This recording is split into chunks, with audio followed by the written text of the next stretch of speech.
Kamusta, Aries? Welcome to Like a Tarot. Alamin natin kung ano ang purpose ng buhay mo. Ano ang clear goal or direction mo? Ano ang kaya mo isakripisyo or ano ang gusto mong masolve? Paalala para sa mga bagong viewers na ang reading na ito ay timeless reading, general reading. Ano man ang edad mo or gender mo, kunin mo lang kung ano yung akma sa sitwasyon mo at saka ikaw na rin magpalit kung si person mo ba ito or ikaw. At ito ang start ng 1 week reading mo. Unahin muna nating alamin dito sa mystical cards kung ano ang message para sa iyo.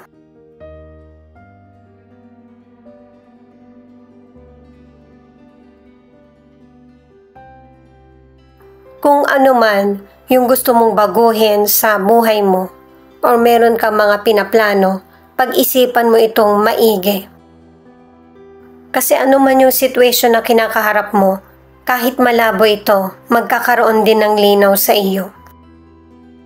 Suriin mong maigi yung decisions mo.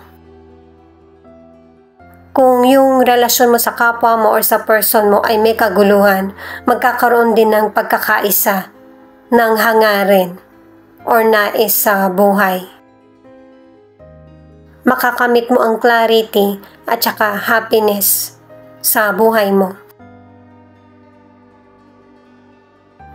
May ilang Aries na meron kang sisimulan pero unti-unti mo itong gagawin hanggang malaman mo kung ano talagang desisyon or direksyon ang gusto mong tahakin. At saka, wala namang related na situation na ibibigay sa iyo ang universe or ang may kapal na walang purpose. Meron ito kaya ipagpatuloy mo lang kung ano yung gusto mong simulan or pagbabago sa buhay mo. At saka, may mga gagawin kang sitwasyon na hindi naman kailangan ng effort pero nagpapatuloy. May hindi naman ganun kalaki na blessing pero makakapagpa-solve sa problem mo at malalaman mo kung ano yung purpose mo sa buhay. Ito yung magbibigay ng hint. Alamin natin ang situation mo gamit itong tarot cards. The Emperor, 6 of Swords, 7 of Swords. Merong stability na magaganap sa buhay mo na ito yung magiging dahilan para magkaroon ng renewal. Merong changes na magaganap na ikukonsulta mo sa family mo or sa person mo. Yung bang gugustuhin mong suportahan kanila sa mga decision mo. Kasi may mga Aries na meron kang mga personal issues sa family or sa sarili mo na gusto mo nang masolusyonan. May ilan na akala mo na solve mo na yung problem mo pero pinapakita sa cards na ikaw din yung dahilan kung bakit nagkakaroon ka ng problems. Pwedeng patungkol ito sa career or negosyo na inihinto mo. Nag-iba ka ng direksyon. Kasi may ilang Aries na ang gusto mong trabaho or negosyo ay yung madali. Pwedeng nasabi mo ito sa kakilala or sa katrabaho na hindi naman totoo yung mga sinasabi niya na opportunities.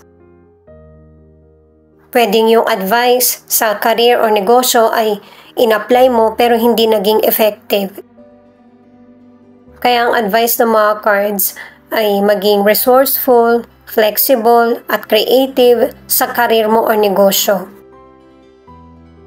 Magaling ka sa career o negosyo, huwag masyadong mapagpaniwala sa mga taong gustong lamangan ka. Nakikita ng person yung galing mo, kaya ang gusto niya, magpalit kayo ng energy. Para sa ilang single, naghahanap ka pa lang ng pangmatagalan na relasyon at makakamit ka ng potential person na ang gusto niya, siya yung susundin mo. At saka mararamdaman din ng ilang Aries na hindi pa seryosong relasyon ang hinahanap nitong potential person. Ang ilan sa relationship, seryoso yung person mo sa relationship nyo, pero nagkakaroon kayo ng iba't ibang problema. At merong third person na isa sa nakakagulo sa relasyon nyo. Pwedeng dahil sa cheater yung person mo, or yung kaibigan niya, or family. Ten of Cups, the Hangman, Queen of Wands. Itong mga cards mo para sa solution. Kung malungkot man ang buhay mo o nagkakaroon ng problema, pinapakita na rito yung happiness na paparating na. Halimbawa, nag-quit ka sa trabaho mo o kaya hininto mo yung negosyo mo, meron ng bagong sisimulan na mas gugustuhin mo.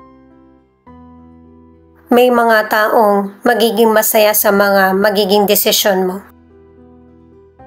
Pwedeng family or friends mo. Pero bago mo nakamit yung happiness, success sa buhay mo, may mga isinakripisyo ka rin. Pero ang naging kapalit naman nito ay greater goal. Ang ilan sa financial, maganda na yung nagiging dating sa iyo. Ang nagiging problema lang, may ilang Aries na nakukulangan ka pa.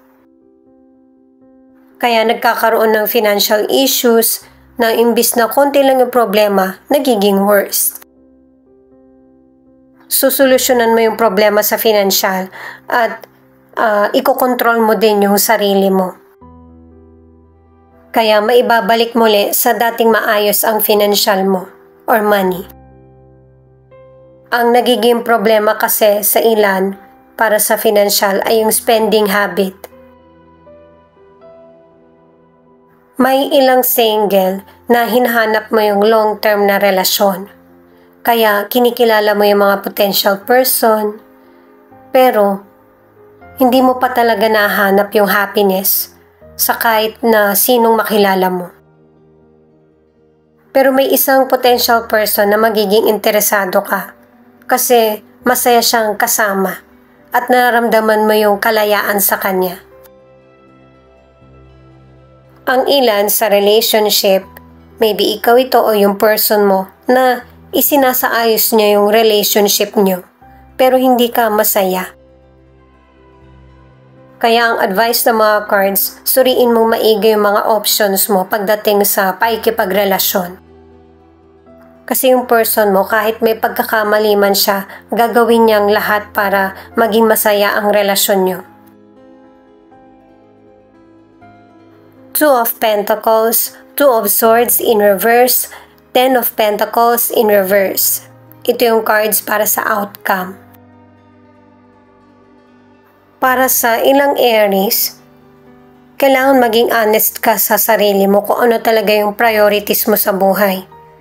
Para makamit mo kung ano yung goal na gusto mong matupad.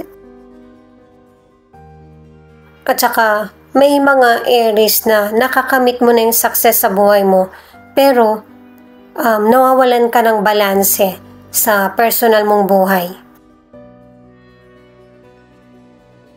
Sa kalusugan, kahit gaano ka man ka-busy, bigyan mo ng importansya yung health mo.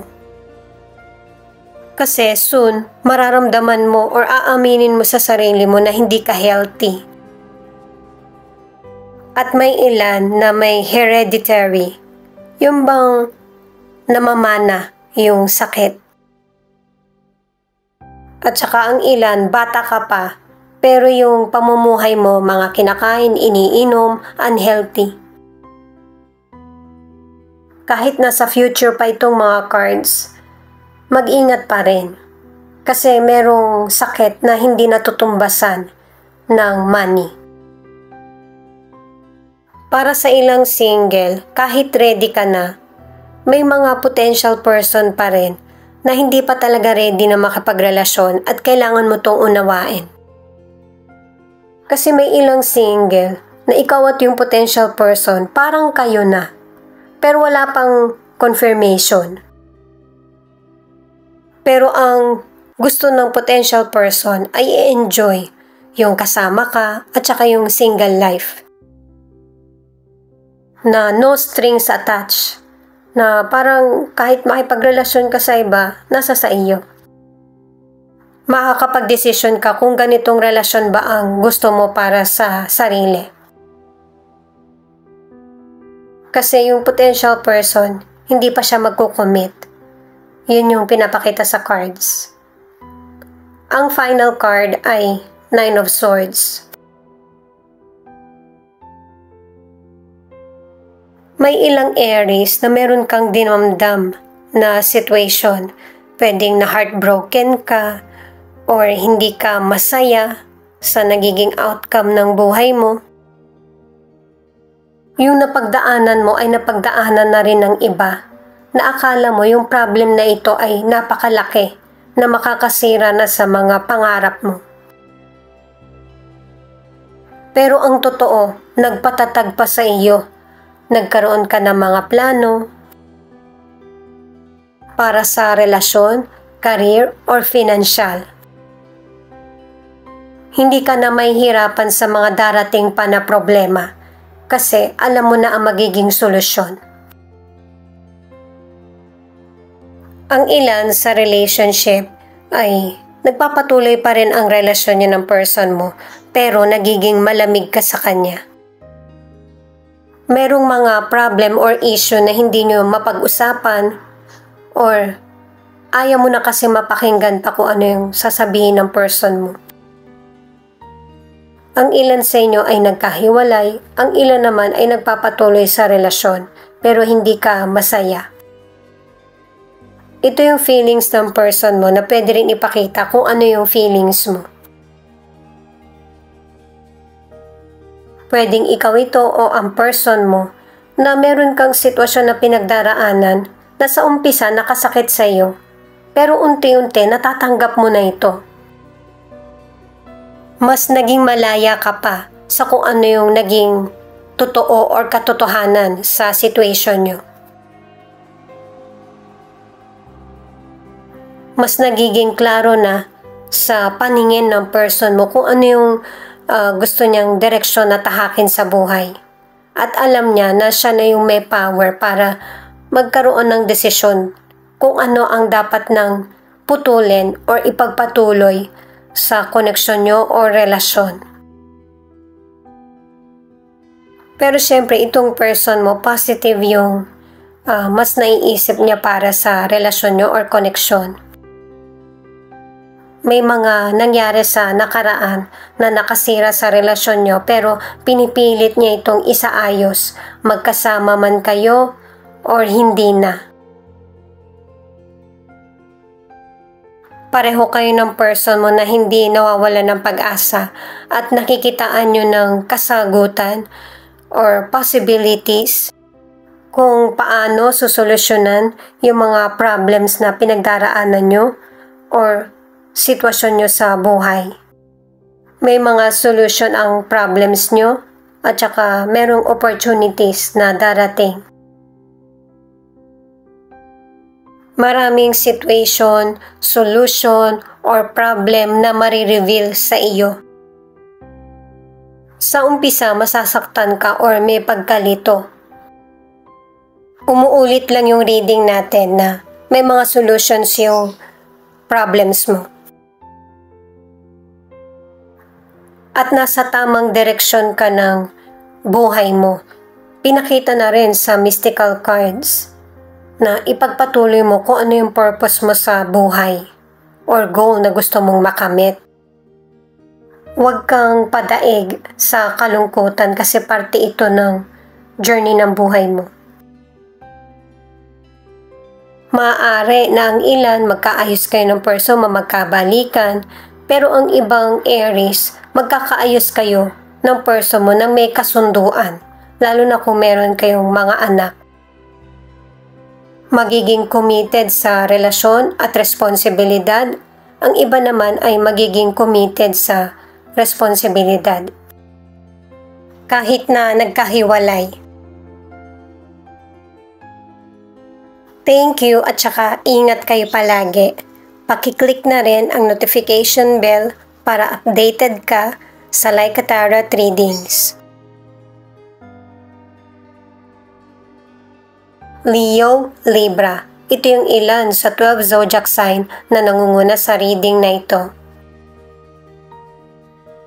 May ilan naman na single na naging happy ka sa mga decisions mo na makipaghiwalay or maging single. Ito yung mga letra na posibleng andito yung letra ng pangalan ng person mo or letra ng pangalan mo. T, P, J, H, Q, O, G, B, E.